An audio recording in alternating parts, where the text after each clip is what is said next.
Ange Telma, des actualités uniques, dynamiques et renversantes dans le journal TV.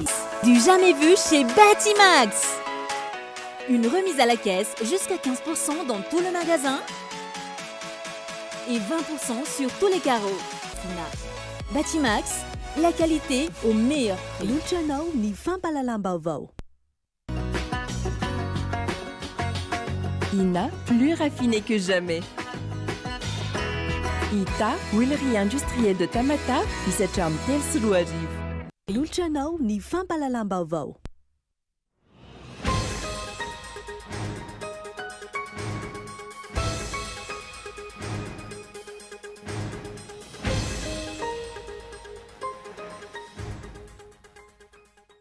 Tsy mahavaolana ny mpitondra ankehitriny nisy olombavambahoaka ny voemary raha nisehatra ny lavanila ny jerena. Mito ny fanendrena olona avy aty amin'ny fanjakana foibe izay tsy mahavoafy akory ity sehatra ity. Ny fomba fiasan'ny fitondrana izay nandiso fanantenana ny vahoaka ao anatin'ny faritra Sava. Enim-bolana tsy hanombohan'ny lalaon'ny nosy 2024 vao noraisina teo anivony ny filan-kevitry ny minisitra ny fikarakarana ireo lamina samihafa mikasika ny lalaon'ny nosy izay ampiatrano'ny Madagasikara. Ny lalaon'ny nosy aty amin'ny ranomasimbe indianina izay efa fantatra efa ela ny andraisan'ny Madagasikara azy. Tapaka taorian'ny fivoriana iasan'ny eo anivony anteny miram-pirenena ny mikasika ny volavolan-dalàna ny code minier na ny fanavaozana ny lalàna mifeny ariana kibon-tany. Mandritry ny herinandro no andiniana izany manomboka amin'ny alatsinainy ho avy izao. Tara ny fahatongava ny volavolan-dalàna teny amin'ny anteny miram-pirenena raha ny fanazavany ny solombavambahoaka. Manararoatra manao famorim-bahoaka hialohavana fitokanana fotodrafitrasa sy fampahafantarana ny programa ny filoha ankehitriny ireo mpiaraty aminy amin'izao fotoana raha toa ka ferana sy rarana amin'ny fomba rehetra ireo avy amin'ny antoko hafa tsy hanao izany. Noteriana hanotrana ny fahatongavan'ny minisitra ny mponina tany Ambatondrazaka omaly ary nampisalorana ny lokony antokony ny fitondrana ihany koa. Any ivelany, saika efa mipetrapetraka avokoa ny fandaminana rehetra amin'ny couronnement ny Charles III sy Camilla ho mpanjaka sy ho mpanjaka vavy ao Royaume-Uni ny sabotsy ho avy izao. Efa entitra avokoa ireo mpitandro ny filaminana rehetra amin'izao. Maro ihany koa ireo olom-pirenena efa tsindrin-dao nahita izany. Ary avy hatrany ary ny andendinindreo.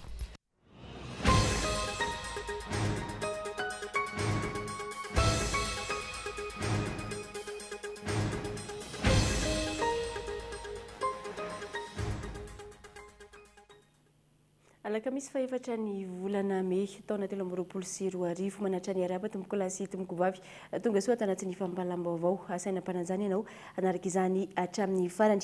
Pejy ny toe-karena avy hatrany dia tsy mahavaolana ny mpitondra ankehitriny ny solombavambahoaka ny voemary raha ny sehatry ny lavanila no jerena. Mito ny fanendrena olona avy amin'ny fanjakana foibe izay tsy mahafehy akory ity sehatra ity. Ny fomba fiasan'ny fitondrana izay nandiso fanantenana ny vahoaka amin'ny faritra Sava.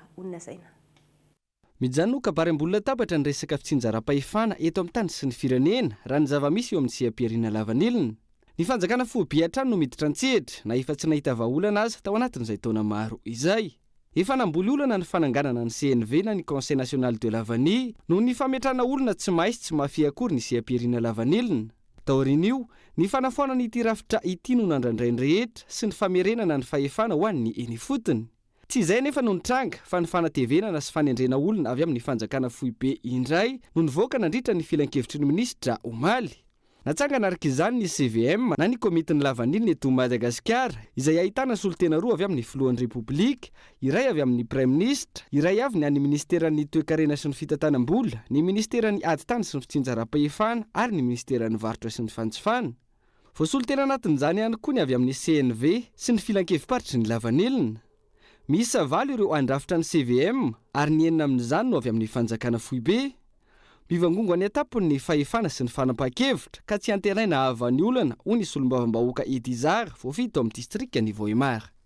Tokony aty avy amin'ny toerana izay mpamokatra vanila aloha no akana hevitra aloha satria hitatsika fa ny fametrahana iny rafitra reny agnisan'ny hitanefa fa tsy mampahomby ny makasiky ny filière vanille. Ametraka ohatra foa za dia nametraka atsika taloha te ny rafitra CNV. Dia amin'izao dia misy rafitra vaovao napetraka ahitana quota daola angamba reo amin'ny ministère zay mifanandifa aminazy hatrany amin'ny présidence fa everinay fa mbola tsy tegna azonay everiny amaha tanteraka ty olana mahakasiky lavanila tyo ny fametragna ireo rafitra reo. Ny olona tsy dia pikirakira vanila loatra no tafapetraka amin'io rafitra io, zay ny angamba matetiky tsy mampahomby zay zavatra atao. Taratra amin'ity fanapa-kevitra no raisin'ny fanjakana momba ny seha-pirenena lavanilina ity fa tsy hamany olona ny lavanilina loatra no nandehanan'ny filoham-pirenena tany amin'ny faritra Sava farany teo fa etsika politika. Raha ny an'ireo feon'ny teny fotony tokoa ny dian'ny delegasiona tany an-toerana, tsy ho tahaka izao ny fanapa-kevitra noraisina fa ny fanomezana sehatra ny eny fotony, ny fanalalahana ny seha-pirenena satria ireo no antson'ny mpamboly, mpanangom-bokatra, mpandrara sy mpanondrana hatramin'izay. Ny fomba fiasan'ny fitondrana tarihin'ny filoham-pirenena Andry Rajoelina izay nandisy fanantenana ny vahoaka raha ny fanazavana. Nandritra ny fampielezan-kevitra izay natao tamin'ny taona 2024 fa rehefa tonga tagny ny filoham-pirenasa dia nametraka ny atao hoe ampitomboana avo telo eny ny vidin'ny vanilla. Rehefa naheno zigny ny vahoaka hitatsika fa raha mijery ny voka-pifidianana tagnatin'ny faritra Sava atsika teo amin'ny 86% ny fahalanian'ny vahoaka ny faritra Sava ny fitondrana amin'izao fotoagna izao ty. Maro ny olona zay niazakazaka nindram-bola tamin'ny banky manao asa madinidinika nefa amin'izao fotoagna izao ty inona man zavatra misy agny dia voaendaka.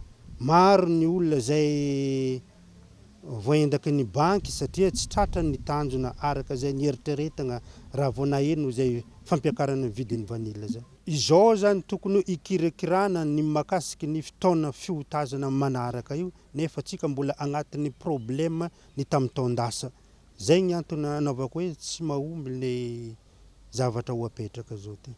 Tsy mbola ho atoato araka izany no ivahan'ny olana eo amin'ny seha-pirenena lavanilina raha ny zava-misy ankehitriny no jerena ary ina iamafy izany satria ny vokatra manaraka efa ho tazana tsy ho ela ary mety hiteraka ny surproduction.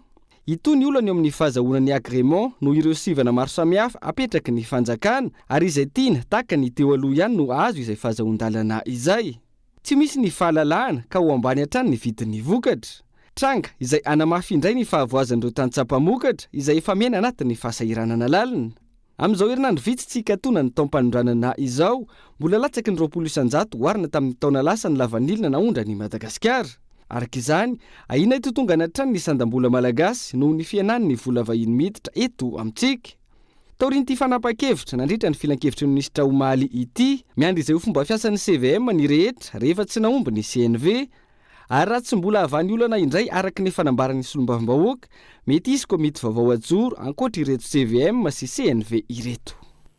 Enim-bolana tsy hanombohan'ny lalaon'ny nosy 2024 no raisiny teo anivon'ny filan-kevitry ny minisitra ny fikarakarana ireo lamina samihafa mikasika ny lalaon'ny nosy izay ampiatrano'ny Madagasikara.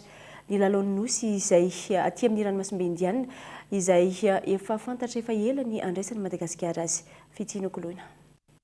Ny songadina nandritra ny filan-kevitry ny minisitra Omaly ny mikasika ny fanatanterahana ny lalaon'ny nosy andian'ny farak 12 izay ampiatranoy ny Madagasikara. Voalaza tao anatin'izany fa manana foto-drafitrasa afaka mandray ireo lalao sy taranja maro samihafa ny eto an-toerana ka isan'ny lahara-pameana ny fametrahana ny piste tartan ho an'ireo atleta. Raha ny fampanantenana nambaran'ny filoham-pirenena nandritra ny lateny famaranana ny taona 2024. Iny amin'ny tanàna vaovao Tanamasoandro no andraisana ny lalaon'ny nosy vanim-potoana izay tao anatin'ny valana retina Covid-19.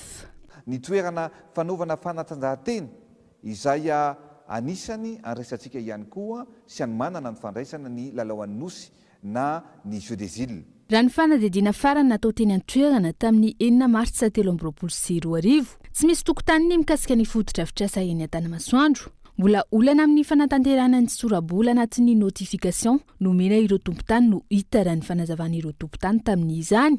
Ankehitriny, mikoropaka amin'ny fanatanterahana ny lamina amin'ny foto-drafitrasa ny fitondram-panjakana. Raha ny fanadidina tamin'ny mpikambana eo anivon'ny vomiera ny fanatanjahantena eo amin'ny anteny miera-pirenena.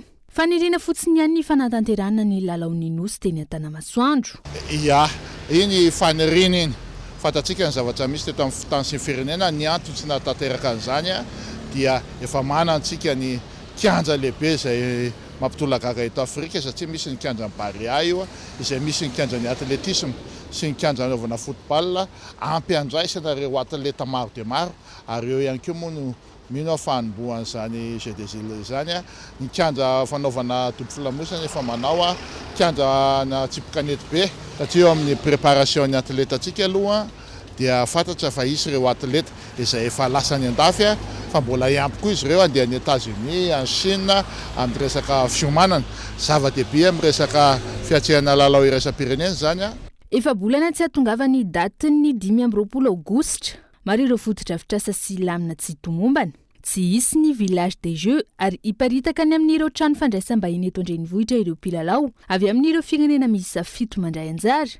raha ny zava-misy ankehitriny amin'ny lafiny toekarena tsy manana fahefanana ara-bolana ara-pitaovana ny firenena ny fanomanana izay tsy hita taratra firy na ny any an-tanimasoandro na ny eto Antananarivo renivohitra mipetraka ny fanontaniana ho vita anatin'ny 3 volana ary anana vola anatanterahana ireo fotodrafitrasa andraisana ny lalaon'ny notso ve ny fanjakana malagasy fa tsy lara-pamehana eto amin'ny tany sy ny firenena ny fametrahana ny fonds souverain hoy ireo firaisamonim-pirenena manoloana ny olam-bahoaka sy ny trosa mivangongo amin'ny fanjakana amin'izao fotoana izao miazakazaka any amin'ny tsy lara-pamehana ny mpitondra izay efa miaina amin'ny olana arabola ankehitriny Henri Florian volana vitsy tsy ataperany fotoam-piasan'ny filoha ankehitriny vao miazakazaka manendry ireo tompon'andraikitra ambony maro samihafa ny mpitondra fanjakana amin'ny alalan'ny filan-kevitry ny minisitra isan-kerinandro omaly no tendrena indray ny PCA na ny filohan'ny filan-kevitry hitatana ny fonds souverain malagasy mampametra-panontaniana izany ovy ireo firaisamonim-pirenena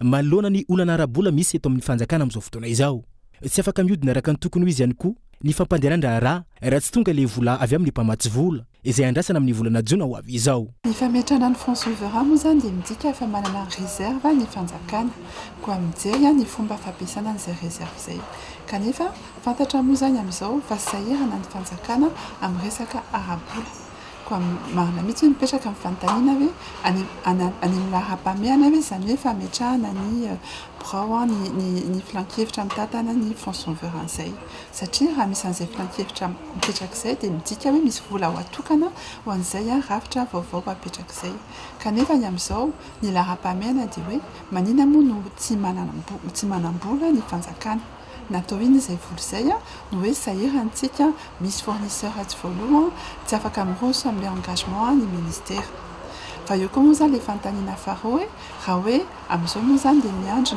le hoe appui budgétaire avy any amin'ny banque mondiale ny fanjakana izay tokony mitety 100 millions de dollars inona ny antoka ananantsika ho pirenena hoe tena andeha ampiasaina araka ny tokony ho izy io vola io ho an'ny tompontsoa pirenena fa tsy hoe sanatriny vava satria moa zany iroso amin'ny fotoana électoral tsika izao lasa hoe trésor de guerre ho an'ny tompony andraikitra ny fanjakana izay vola omeny ary tsy hoe omeny fa hoe indramitsika amin'ny banque mondiale midika ve izany fa ireo orinasa-mpanjakana vitsy izay mbola misy vola miodina indray no mbola angalana vola mpiodina ny fonds souverain ity tahaka ny atao amin'ny CNAPS, SONAPAR sy ny maro samihafa barengo lehibe mipetraka izany tsy laharampamehana izany fonds souverain izany hoy ny secrétaire général ny CCOC tsy laharampamehana le fonds souverain satria amin'izao dia tokony hatrehana aloha le investissement izay efa napetraka ary izay hoe angatana mangarahara sy tamberanandraitra avy any fanjakana ary amin'izao araka ny lazaina teo hoe tsy ampy ny vola hiatrehana ny ankehitriny sy no avy amin'ny fotoana fohy koa tokony mba zay hoe mipetraka le mangarahara mipetraka itamberana traingitra hoe lasaiza le vola ahoana ny ahafatsika miatrika ny investissement à court terme ary inona tsara ny tombontsoa azitsika amin'izay hoe investissement à court terme izay hita moa zany amin'izao raha hoe fonds souverain resahana dia midika hoe misy ampibava ny vola ao amintsika eo nefa ny amin'izao zany hita fa miatrika fa sahirana na miresabola ny fanjakana ka tsy tokany ny fonds souverain mihitsy ny laham-pamehana amin'izao raha izao fomba fitantanana ny volam-panjakana izao nefa no fitaratry ny fampiasana ny fonds souverain ho azo toko fa tsy hiverina ny volan'ireo orinasa-mpanjakana mba sisa manambola ireo ary ho tafiditra anaty fahasahiranana ihany koa ireo afaka fotoana vitsy nanamafy ny teo anivony firaisamonim-pirenena fa zava-dehibe ny fisian'ny lalàna mikasiky ny famatsim-bola saingy ilaina ny fanatanterahana izany ao anatin'ny bangarahara.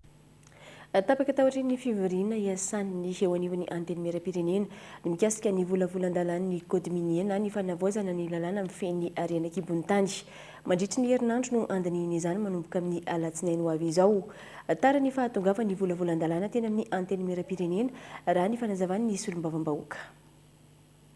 Tapaka nandritra ny fivoriana azonatren'ny rehetra teny anivon'ny anteny mera-pirenena ny mikasika ny fandiniana ny volavolan-dalàna amin'ny fanavaozana ny lalàna amin'ny feny arena kibon'ny tany na ny code minier ny volavolan-dalàna larina aotraotra 5 bara 13 tamin'ny 12 aprily 13 no mafisin'ny solombavam-bahoaka vola aingo Marie Thérèse ny mikasika ny fahatarany fahatongavan'ny volavolan-dalàna eny amin'ny anteny mera efa nangalana fahazahoan-dalana 20 isanjato ny amoahana ireo arena kibon-tany raha ny tapaka tamin'ny teti-bolam-panjakana 13 hoy ny fanazavana. Ny tiako tsindriana eto tonga ato ny code minier tamin'ny fandaniana ny teti-bolam-panjakana tamin'ny volana oktobra 2024 an'ny taom-piasana 13 dia voasoratra ao anatin'ny teti-bolam-panjakana misy droit de sortie 20% ho an'ny arena kibon-tany. Nefa zao vao tonga ato ny tolo-dalàna volavolan-dalàna ho an'izany. Ny lalàna mbola tsy nivoaka fa efa nitapahana any amin'ny teti-bola ny droit de sortie ho alaina amin'ny famoahana vokatra arena kibon-tany. Raha nambaran'ny filohan'ny anteny mera-pirenena Razanamaso Christine, ireo tolo-dalàna tonga voalohany teny amin'ny anteny mera-pirenena no odinina voalohany. Miantso ireo mpiantsehatra rehetra amin'ny arena kibon-tany ihany koa ny filohan'ny anteny mera-pirenena amin'ny fandiniana ny volavolan-dalàna mikasika ny code minier. Kasi volavolan-dalàna tonga ny anay dia tonga dia aroso ny fandiniana sy ny fampandaniana azy. Tena handinika ary atsonay handinika an'izany raha manana hambara ireo amin'ny sehatra ny mpampiasa fola ohatra ny zareo zany ny groupe des exportateurs malagasy ireo na ny fikambana ny mpandraharaha malagasy na ny syndicat ny industriel malagasy ohatsona daholo zany. Isan'ny nodinina ihany koa ny mikasika ny tolo-dalàna amin'ny famaditsim-bola eto Madagasikara laharana aotraotra 3 bara 13 tamin'ny 7 marsa 13 ho amin'ny androany solombavam-bahoaka ny Madagasikara miisa 17 ny tonga nanatrika ny fivoriana teny anivon'ny anteny mera-pirenena anomboka amin'ny alatsinainy ho avy izao ary aharitra herinandro araka izany ny fandiniana ireo volavolan-dalàna. Fa tsy mbola azo antoka ny siny teti-bolam-panjakana na Sipantsina eny anivon'ny anteny mera-pirenena raha nambarana ny solombavam-bahoaka raha Arsojoasy Eleonor. Misy araka izany ny tsy fanarahan-dalàna amin'ny fampiasana ny volam-panjakana amin'izao fotoana. Ny firosoana amin'ny fanjaniana ny teti-bolam-panjakana na Sipantsina izay zava-dehibe amin'izao taom-pifidianana izao. Fitsiny kolona. Fanamariana nambaran'ny solombavam-bahoaka raha Arsojoasy Eleonor nandritra ny fivorian'ny fandaharam-potoana teny anivon'ny anteny mera-pirenena androany ny mikasika ny teti-bolam-panjakana Sipantsina raha ny fanazavany ilaina ny firosoana amin'ny volavolan-dalàna Sipantsina eny anivon'ny anteny mera anton'izany ny fampiasana vola tapaka teo amin'ny teti-bolam-panjakana tamin'ny 2022 izay nafindra ny fampiasana azy ankehitriny. Satria aka mahita fa amin'izao fotoan'izao maro ireo transfert zany hoe misy vola afindra ny fampiasana azy ary raha ny lalàna velona dia ny lalàna fehizoro mikasika amin'ny fampiasana ny teti-bolam-panjakana dia tokony isy teti-bolam-panjakana asiana fanitsiana mba anarenana anazy ireny. Amin'izao fotoan'izao nefa dia tsy mbola azo antoka hoe hisy izay teti-bolam-panjakana sy mipanitsiana izay dikan'izay dia ao anatin'ny tsy ara-dalàna isika amin'izao fotoan'izao eo amin'ny ireny transfert ireny raha mifarita ny 720 sy 20 ao anatin'ny lalàna fehizoro dia tokony misy fetrany afaka ray isan-jato nyizany teti-bola mpanjakana zany a raha zany dia mpandalovina ty anivony antenimera rakana fankatoavana. Ankilany tokony isiany koa ny datitra tamin'ny fampiasana ny teti-bola raha ny fanazavana hatrany. Dia ny farany ny 17 amin'ny lalàna fehizoro ihany dia milaza mazava hoe tokony ho tateriny fitondram-panjakana ty anivony antenimera ny mombamomba ny fampiasam-bola, firy ny vola sisa, firy ny vola lany sy pitsopitso ny manodidina an'izay, zay le atao hoe contrôle politique ny antenimera izay mbola tsy tonga aty moa zany fahafantarako azy ireny antotakevitra ireny ahafahanay mamantatra hoe aiza ho aiza amin'izao fotoana izao ny fandaniana efa nisy sy ny manodidina izay fandaniana izay hoe fandaniana natao inona. Lahara-pahamehana ny teti-bola mpanjakana asipantsina manoloana ny zava-misy ankehitriny raha ny fanehoan-kevitra. Isan'ny ilaina dinihana manokana amin'izany mikasika ny vola ampiasaina amin'ny fividianana. Androany no niatrika teo anivon'ny fitsarana Anosy Raisara Zaivola araka ny fitorinana azo azy voaely koa fitoana asa terivozany Raisara Zaivola araka ny didim-pitsarana nivoaka androany avezatra ny ampangana azy ny fikasana amon'olona manana 3 andro ny fiarovana herisona amin'ny fandravana didy ho an'ny androany tsy nisy tonga niatrika ny mpitsara sy ireo vavolombelona 3 avy amin'ny Pitory izay efa nanatsoaka ny fitoriana. No io dia ny fampanoavana misolitena ny ministère public no manenjika ny Raisara Zaivola raha ny zava-nisy androany naharitra ora maro ny fitsarana ary taorian'ny fivoahan'ny didy ny safidy ny tsy hitafata amin'ny mpanao gazety ny mpisolo vava ny Raisara Zaivola araka ny zava-nisy teny antoerana.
Tsy manana fahavononana amin'ny fikitiana ny makasika ny lalam-pifidianana ny akamaroan'ny mpanao politika eto amintsika indrindra fa ireo izay manoana ny fitondrana hoy ny fanambarana izay navoaka ny KMF Knoe tamin'ity androany ity. Kely ny fanantenana ho an'ny fikitiana izany lalam-pifidianana izany raha ny fanazavana na ilaina aza ny fikitiana azy io mba tsy hiverenana ireo lesoka efa teo aloha. Na efa nisokatra tamin'ny fomba ofisialy ny talatalasa teo aza ny fotoam-pivoriana ireo parlemanta rotonta tsy mbola voaresaka mazavatra amin'izao fotoana izao ny makasika ny fanetsina ny lalàna 24 tsipika ohatraohatra valo mifehy ny fifidianana sy ny fitsapan-kevim-bahoaka eto Madagasikara ny fikitiana izany lalàna izany no ahafahana mazo ny fifidianana madio sy mangarahara araka ny rehetra araka ny fanambarana nataon'ny KMF Knoe tamin'ity androany ity. Efa hatramin'ela zany KMF Knoe zany no nilaza hoe raha tia hitady filaminana amin'ny fifidianana io isika, raha tia azo ny fandraisana anjarany be sy ny maro amin'ny fifidianana io isika ka hiteraka an'le hoe fifidianana ekeny rehetra dia tsara raha atao mizazoro na atao manaraka ny toetrandro manaraka ny filana ny fivoarany andro ny texte électoral ka am'izay ho izy nykonao hoe dia tsara raha maka ny hevitry nyreo acteur rehetrarehetra na ireo voakasiky ny fifidianana rehetrarehetra na ny mpanao politika zay na ny firaisamon'nym-pirenena zay na ny olomboafidy zay amin'ny lalan'ny société civile na ireo manam-pahaizana zay zany tolo-kevitra nasehotra amin'izay dia androanytsika efa io hitatsika fa mivory ny parlementa mbola tsy nisy zay fakahakevitra izay de hoy zahay hoe miakely zany ny herijika hisiany ilay ataontsika hoe fanaotsarana an'io texte io rehefa tsy voakitika io texte io zany ny tsy mety rehetra tamin'ny fifidianana hatramin'izay zany de everina satria ny tsy mety rehetra efa nandorana tolo-kevitra ilay tolo-kevitra nefa tokony nety tanty amin'ny texte dia tsy tanteraka zay dikan'izany ilay tsy nety rehetra ny eretreretina fa tsy nety ary fanoresana fa tsy nety hatramin'izay zany de mbola iverina amin'ity fifidianana ity hiampy ny tsy mety vaovao na mafisy ny filoha nasionalin'ny KMF konoe atrany fa ho sarotra ny fanitsina zany lalam-pifidianana izany na isa za izany ka handalo eo anivony antenimera rotonta manana ny maro anisa ny mpitondra hany ka tsy hanova ity lalàna ity izay mety tsy hanan'izy ireo tombontsoa manokana tsika koa moa anatin'ny firenena anankiray zay ahitana majorité présidentielle ny majorité présidentielle ny ataontsika hoe lafiratsiny de le hoe nyfandraisan'ny parlementa baiko avy any amin'ny mpanatanteraka ka raha ny any amin'ny mpanatanteraka zany ny mahita hoe tsy de ahitany tombotsoa loatra ka azahoan'ny fitondrana ny fanatsarana ny lalàna anankiray dia moramora ho aminy mibaiko ny parlementa zay zany ny olana koa raha tsy manana an'le majorité présidentielle any amin'ny parlementa de mety misy ihany koa ilay ataontsika hoe instabilité politique satria mbola tsy manana fahamatorana politika ny mpanao politika atsika fa mbola mijery an'le toerana tsy ilay fampandrosoana loatra n'le firenena ilay olana ny firenen'ny Madagasikara ilay zavatra tena vaolana tadiavina no apetraka fa manao kajikajy politika ity ve azahoako fitondrana na eo aza izany tokony hirosona hatrany ny fifidianana filoham-pirenena amin'ny farany taona ho avy izao ho hatrany teo anivony KMF kono hoe fanabeazany olom-pirenena tamin'ity androany ity ary tsy tokony emotra ny fifidianana ary tsy tokony isy ihany koa ny tetezamita tokony tolo-kevitra avy amin'ny mpanao politika maro samihafa ny firaisamon'nym-pirenena ary ireo mpiantsehatra amin'ny fifidianana no apetraka mazava amin'ny fanavaozana izany lalam-pifidianana izany fa tsy ny lalàna izay metimety amin'ny mpitondra dia ny ihany koa mamarana ny tapany voalohany fampahalam-baovao ao atriny dokam-barotra isika miverina eto ao anatin'ny tapany faharoa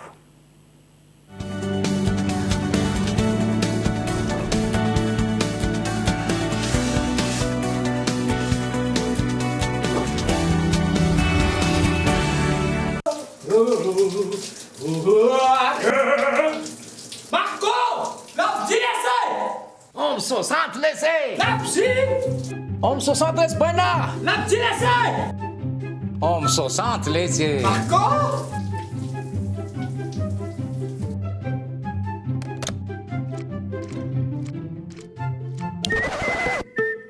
Balika Home 60 jiro antona telo lehibe jiro entanana ray mandeha amin'ny herin'ny masoandro avokoa ary afaka mamahana finday manomboka amin'ny 700 ariary monja isan'andro mandra-pahefanao ny vidiny manontolo Mbalik mamiratra no avoko Home 60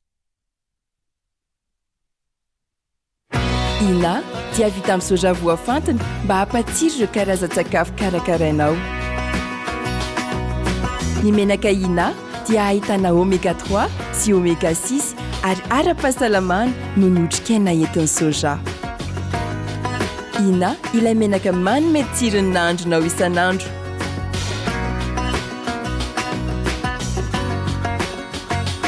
Ina plus raffiné que jamais. Ita, huilerie industrielle de Tamata, misatra amin'ny telo sy roa arivo. Vous étiez très nombreux la première fois et cette fois, on vous offre encore plus. Du jamais vu chez Batimax.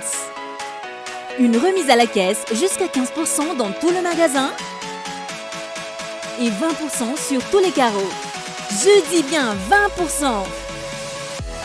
Offre valable jusqu'au 15 mars au 15 mai. Alors, n'attendez plus. Rendez-vous dans nos showrooms Batimax, Anjar et Tsarlalan, ex-Safina. Batimax, la qualité au meilleur prix.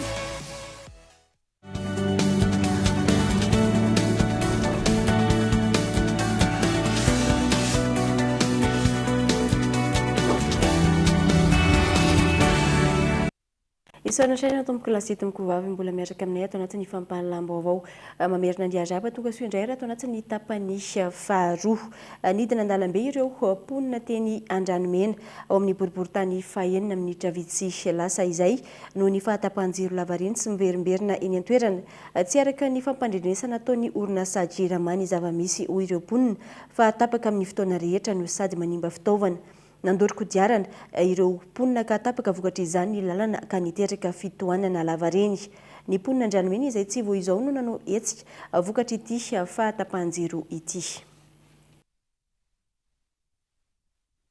Ny amerenana ny fanaovana arivavaorina ho an'ireo mpandeha rehetra eny amin'ny tobo fiantsonana fasan'ny karana ny komity miaraka mitantana ny tobo fiantsonana fasan'ny karana manomboka anio 4 Mey 2024 hetsika iray natao ampihenana ny fianaka sy ny fitsinjovana ny fahasalaman'ny rehetra amin'ny valanaretina mety ho tonga eto amintsika Richera Rabarivelo.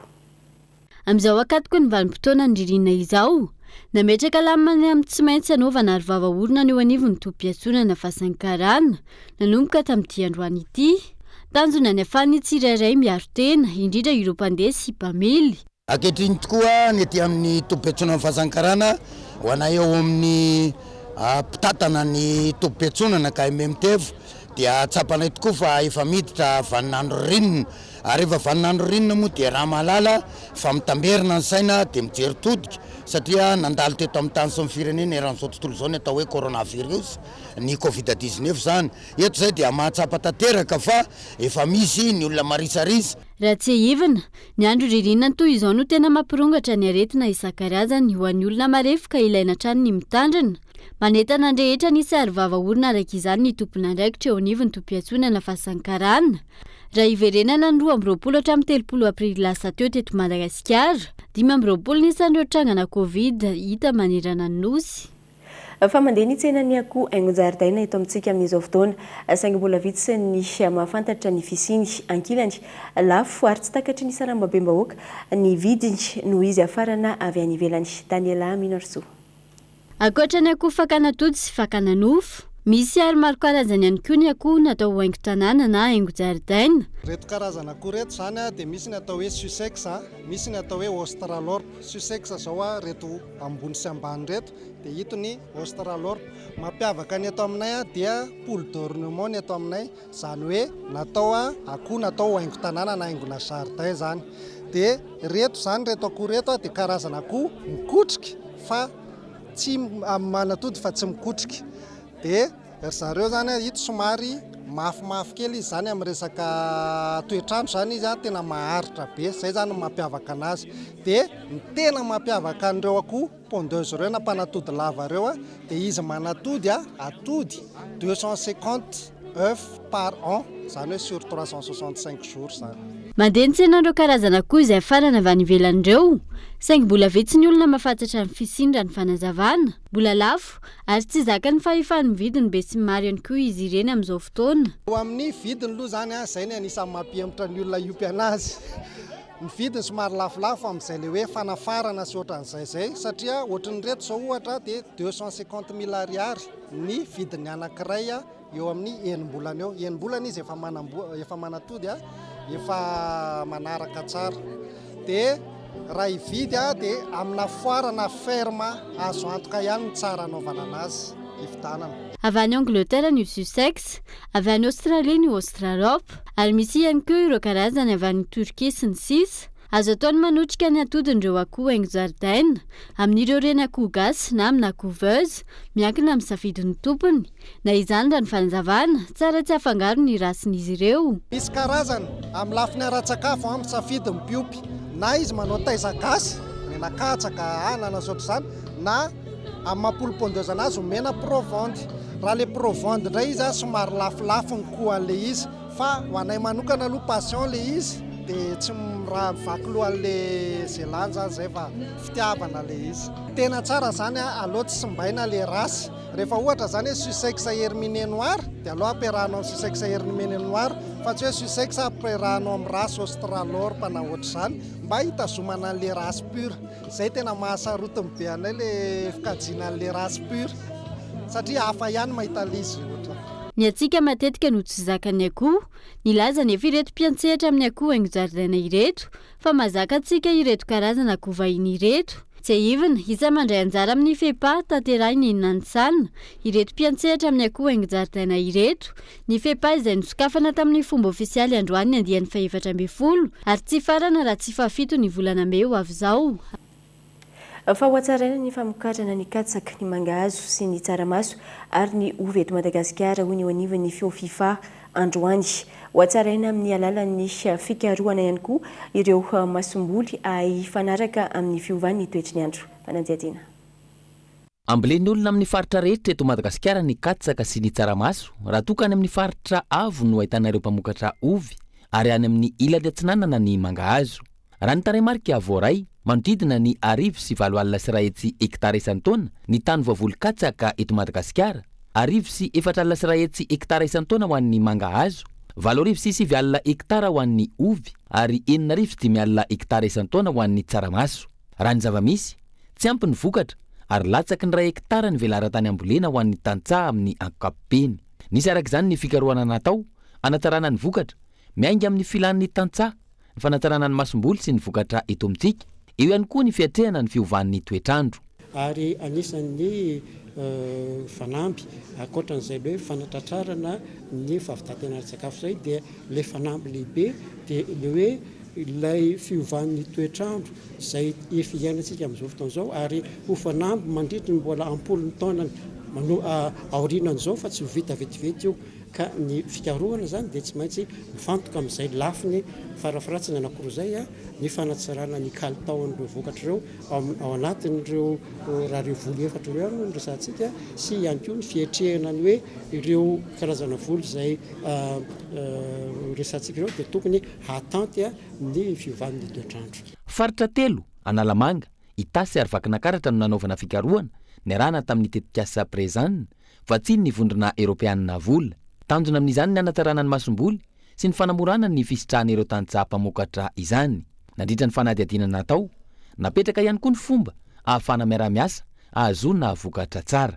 Miaraka misehatra ao daholo ny rehetra fa tsy hoe any amin'ny laboratoire ihany ny mpikaroka dia any anareo tantsaha tsy izay mihitsy ny fomba fiasa fa miaraka manao ny fikarohana ary tsy maintsy mamarina le filany ireo le ataontsika ireo mpisehatra ireo ka ny fantarina zany zay le oza hoe fantaniana manko dia hoe inona no azo dia ny zavatra azo zany dia etaetan'ireo le mpisehatra rehetra zany efa voangona daholo ary efa miara-miasa ny mpikaroka sy ireo mpisehatra rehetra amin'ny azony manatsara sy manarana sakana le blocage rehetra zay fantatra teny atsehatra tamin'ny teny akianja zany rehefa didina teny atsehatra teny ny mpanao fikarohana andritra fotoan'izay.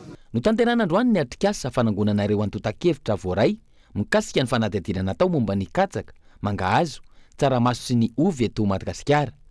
Nisy ihany koa ny fanakalozana hevitra ametrahana ireo pakiady sy drafitra, anatsarana ny fomba fiasa, anatsarana trano sy ampitomboana bebe kokoa ny vokatra ireo tantsaha amin'ny ampahany tany ananany. Isan'ireo misedra olana amin'ny fifaneraserana eny anivon'ny fiarahamonina mandraka ankehitriny ireo olona manana fahasembanana ara-batana. Malohany izany, misy ireo fikambanana tsy miankina manampy azy ireny ahafahana misitraka ny zo sy ahafahan'ireo olona manana fahasembanana mianaraka ny tokony ho izy. Isan'izany Ismail Train tamin'ny alalan'ny hetsika fandidiana fahobe maimaim-poana ireo olona sima sy vakilanilany tany amin'ny faritra Antsimo Andrefana, Androy, Iorombe, Fitovinany, Antsimo Atsinanana ary Anosy. Fanampanazavana. Fort Dauphin moa zany amin'izao dia misy ny hetsika izay karakaranay fandidiana fahobe andreo zaza na olona izay vakimolotra sy vakilanilany izay vita ty fanokafana fahobe amin'ny Fort Dauphin ty ny klinika Siloama eto Fort Dauphin dia mitohy hatrany le izy zany hoe raha afaka ray volana misy simana misy vakimolotra te ho didiana dia afaka tonga ao amin'ny klinika. fa manararaoatra manao famorim-bahoaka hialoavana fitokanana fotodrafitrasa sy fampahafantarana ny programany filoha ankehitriny ireo mpiaradia amin'izao fotoana izao raha toka ferina sirarana amin'ny fomba rehetra ireo avy amin'ny antoko afa-tsy anao izany noterena anotrina ny fahatongavan'ny minisitra ihany koa ireo mponina tao Ambatondrazaka omaly ary nampisalorana ny lokony antoko ny fitondrana ankehitriny. Fampelezan-kevitra mialohan'ny fotoana no azo andikana ny hetsika ataon'ny mpikambana eo anivon'ny governemanta ankehitriny mitety faritra sy mamory vahoaka ary mampafantatra ny zavatra vita ny fanjakana kanefa mampifangaro izany amin'ny loko volomboasary hatrany raha ny tokony ho izy samihafa ny asa tanterahan'ny fanjakana ho fampandehanan-draharaha sy ny politika ny filohan'ny repoblika tsy izany anefa fa mifangaro ary mivadika ho propagandy avokoa ny zavatra rehetra nandritra ny fidinana nataon'ny ministry ny fanabeazam-pirenena omaly tany Ambatondrazaka izay nizarana fifanarahana arakasa ho an'ny mpampianatra miisa araka amin'ny 700 sy bisikileta 700 mahery ho an'ny mpianatra sy mpanabe na nirekolaka ireo tompona andraikitra ny fampianarana ho laotra mangoro ny amin'ny tokony amaliana izy ireo ity fanomezana ity ny ministra amin'ny fotoana ilana izany.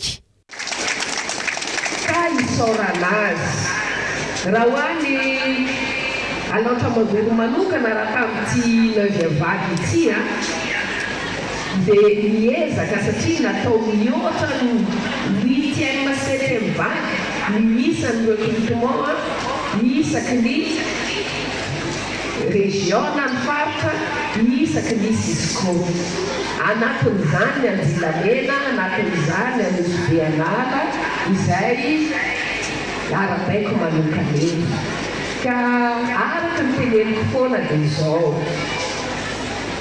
ny fanabeazana no lalatokana ihany afahantsika mahazoso ka ny vila fampandrosoana izay entina dia matontoloan'ny repoblika dia rahatsika ka ny fahatongavana ireo fahatongavantsika mpampianatra mpanabe mpiantsehatra amin'ny tontolon'ny fanabeazana androany dia zava-dehibe. Noterena anotrana ny fahatongavan'ny ministra avokoa ny tontolon'ny fampianarana manerana ny distrika 5 ao amin'ny faritra aloatra mangoro nampisalorina aingo mitondra ny lokony antoko ny fitondrana ihany koa izy ireo. 2019 tsy azo tsy omena tsy fantatra hoe iza ny tsy manomena anazy ny fijalian'ny olona avy amin'ny toerana samihafa any nosy Bianala ambanivohitra Andilamena ambanivohitra adidina Ambatondrazaka ambanivohitra Amparafara-vola ambanivohitra nefa ny vola ary tsy ampy tsy omena na vacation na ny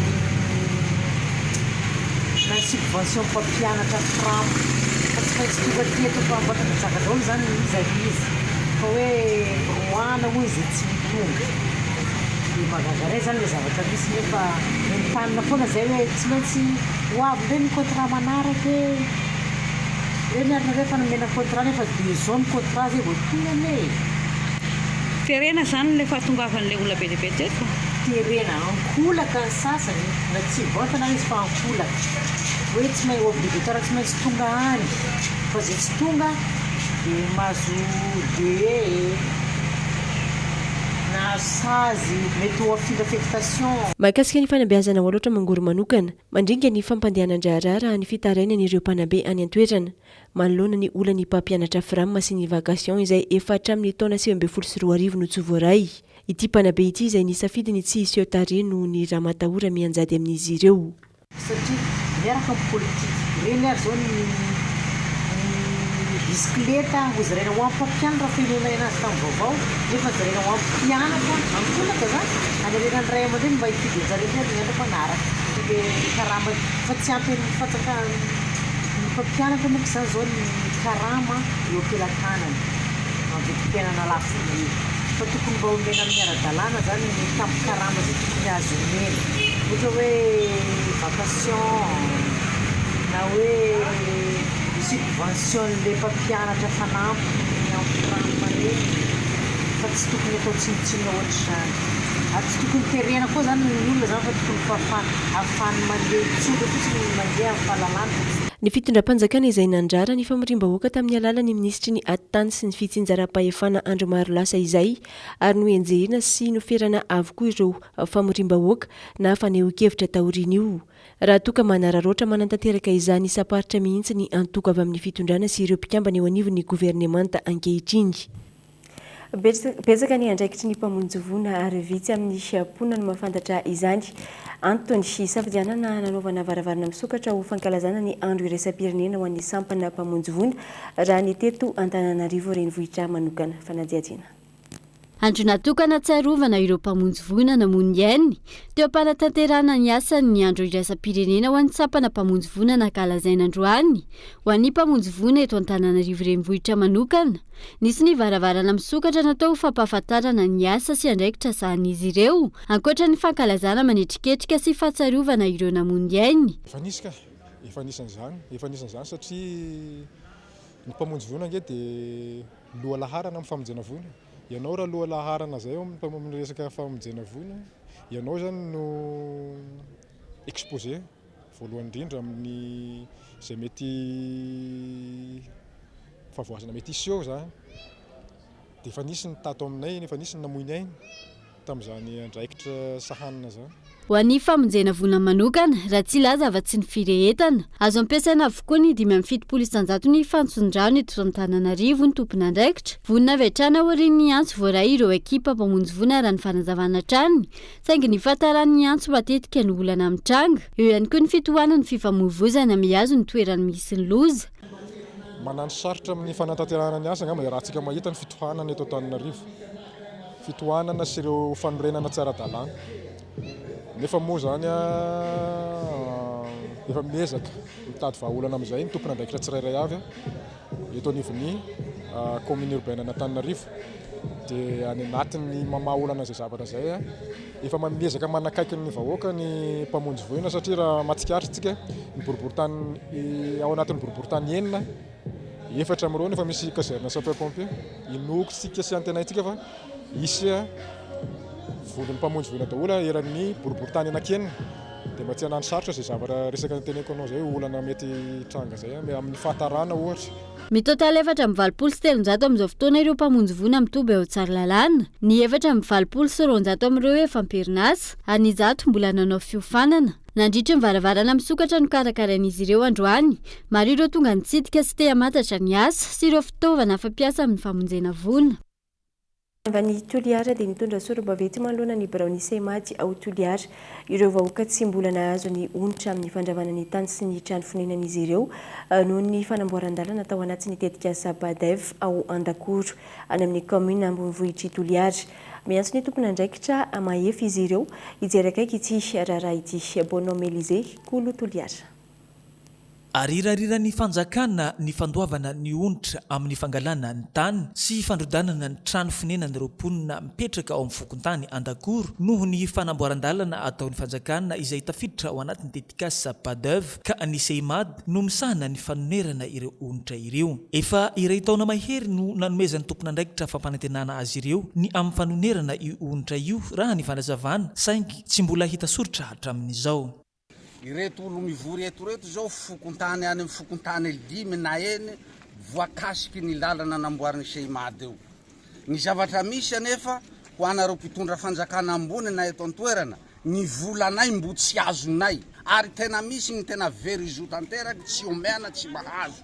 Manontany zahay amin'ny fitondra fanjakana Toliara eto na mera zay na district zay na préfet zay na zay mpitondra fanjakana eto nandalovanay indrindra moa fa Semady zay tompona andraikitra mivantana dia hoe drala zao fa ao fa mi banque fa mi trésor fa ny antony tsy azahoanay drala io dia gaga zahay. Nakopaky trano io nakopaky tany io nangala tany io nefa drala io tsy azo tsy hainay gn'antony fa olo reto lafa vonjenay mamezivezy anay io avao mandraka androany tsy hita drala zao. Maro ihany koa ireo very asa vokatra izay fanamboaran-dalana izay saingy tsy mbola nisy mpijery hatramin'izao raha ny fitarainana trano. Zahay na mia promesy iny nanaraky lala iny na marotse vinonjy tsikiraiky hoy ty resaky vandy natao anay hamboary lalanareo toy firimeta tsy taninareo toa fa omea jala nareo hivelomanareo fa ho potiky ty asanareo noho ny fanamboara lalanareo toy. Ka zahay amizay tsy mamono antoko anareo fa hanome jala anareo aia jala ao la mivonjenay areo atoa fa mi trésor ao fa ny mpanao sonia mbo tsy avy bolingisa ty bebaka Antananarivo any mbo tsy manao sonia dilanareo fa ao ino ty dika io zahay malahelo satria tsy mivarotse ty raha tokony hataonay ho ny velomana ho ninananay hany na ravanareo ka ivelo ino zahay io jala tsy name ao miantso ny fitondram-panjakana maefa izy ireo hijery ankaiky izao toe-javatra izao koa takenay io vola io miangavy zahay nareo mpitondra fanjakana mba hamoaky io vola io satria nareo ny lafa namonjy anay nanao anketanay tany rey hoe homena tambiny nareo homena vola nareo ary zay tsy malaina famboaran-dalana matona anenky aniny lalan'iny fankasitrainay ny fanamboaran-dalana fa nizonay kosa de mba tokony homeanareo tsy ekenina ho iretim-ponina ny fitarazoana eo amin'ny fanomezana ny zony izay midika ho fanaovana tsinotsinona ny fiainam-bahoaka amin'ny maresaka avy any ivelany saika efa mipetrapetraka avokoa ny fandaminana rehetra amin'ny couronnement ny Charles III sy Camilla ho mpanjaka sy mpanjaka vavy ao Royaume-Uni amin'ny sabotsy ho avy izao efa entitra avokoa ireo mpitandro ny filaminana rehetra amin'izao fotoana maro ihany koa ny olom-pirenena efa tsindrin-daona ahita izany fanampanazavana entin'ny alarana Evson eo amin'ny sariny France 24 Isoratra ao anatin'ny tantaran'ny Royaume-Uni ny couronnement ny Charles III sy Camilla ho mpanjaka sy mpanjaka vavy ny sabotsy ho avy izao. Saika efa entitra amin'ny fandaminana sy ny filaminana avokoa ny tompon'andraikitra rehetra. Raha ny mahakasika ilay famantaran'ora lehibe any an-toerana efa mirehatra foana izany amin'izao. Maro ihany koa ireo olom-pirenena efa tsindrin-daona ahita izany. Maro ireo Britanika no tsy mbola nahita izany couronnement na mpanjaka izany. Maro ihany koa no izany efa miroso amin'ny fanaovana famerenana ireo olona manana andraikitra mandritra izany lanonana izany efa saika mipetrapetraka avokoa ny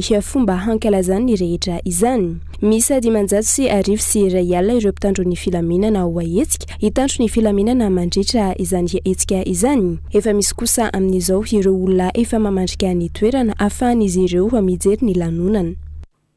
Dia ihany koa manakatona ny fiarantsika tamin'ity alina ity ankasitrahana feno ianao nanaraka izany hatramin'ny farany samy mitombo amin'ny fahasoavana.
INA, plus raffiné que jamais.